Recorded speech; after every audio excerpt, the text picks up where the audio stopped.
work that I've been doing as director of the Indigenous Peoples Council is to follow the issues under negotiation at the World Intellectual Property Organization.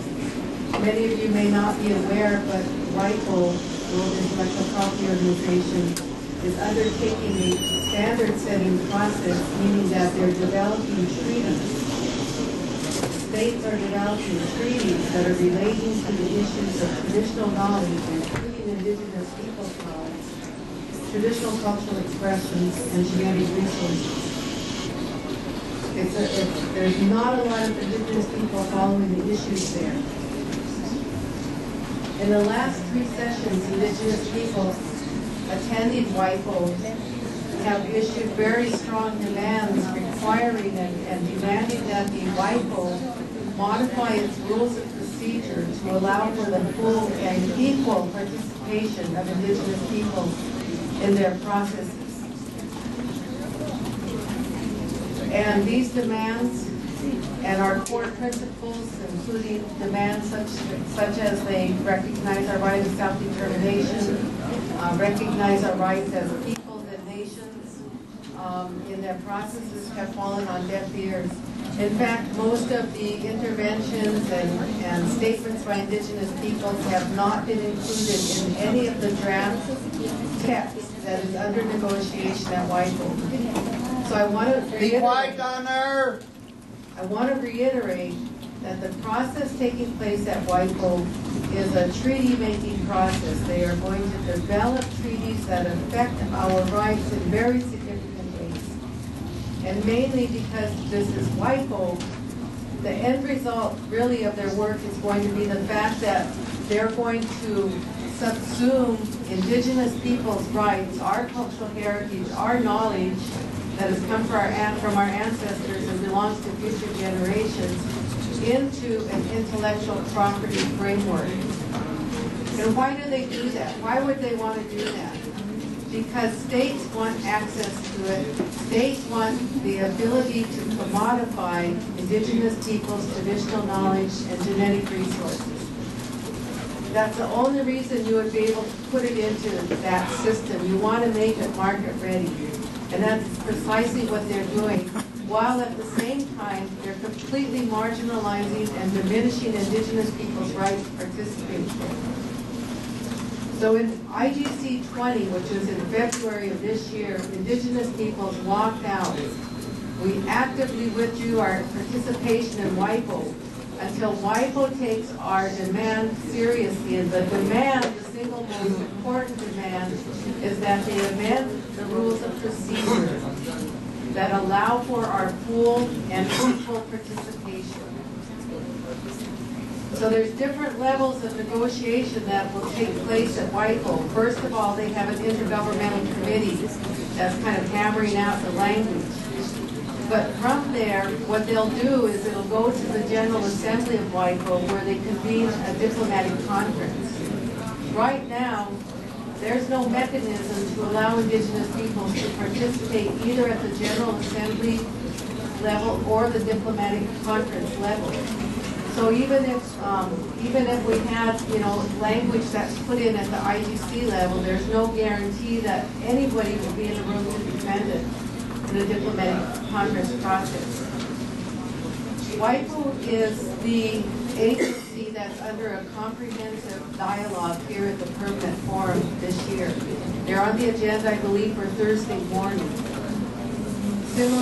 Similarly to what was done with the Convention on Biological Diversity a couple of years ago, there's going to be a whole session dedicated to WIPO.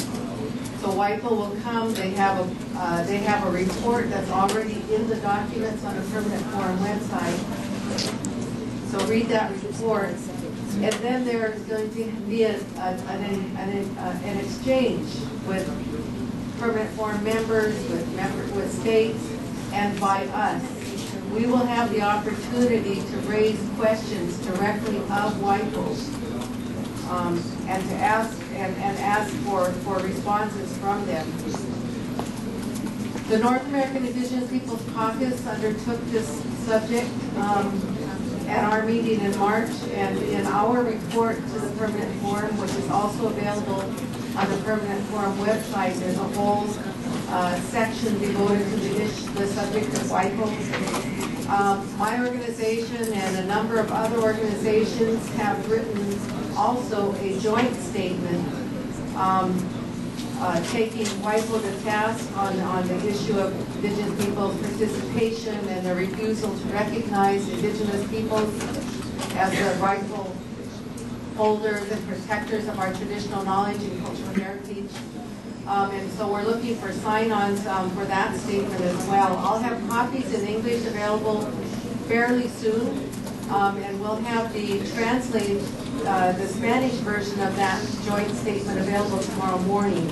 So look for me tomorrow, and I'll make sure you get a copy of it. What we recommend for the Global Caucus and for your consideration are two things, is to reiterate the demand that WIPO amend its rules of procedure so that they recognize and facilitate our right to participate on a matter that directly affects us. Right now, their refusal to do that is a violation of our rights to participate. So that's important. We also encourage Indigenous peoples to stand in solidarity with us and not participate in the WIPO processes until we see change, until we see that change happen.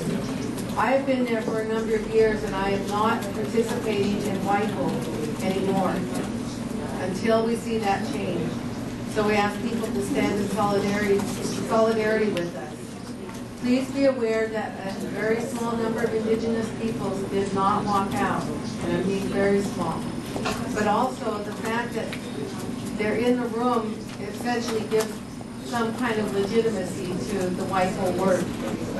And so we have to call on our brothers and sisters to stand in solidarity with each other and stay out of the room at WIPO. Finally, similarly to what our brother Armstrong Wiggins has said, we encourage Indigenous peoples to develop their own mechanisms and protections for their traditional knowledge, for their biological resources and their cultural heritage, and to take proactive steps to enact our own laws. And in that way, what we can do is demand that states respect our customary laws.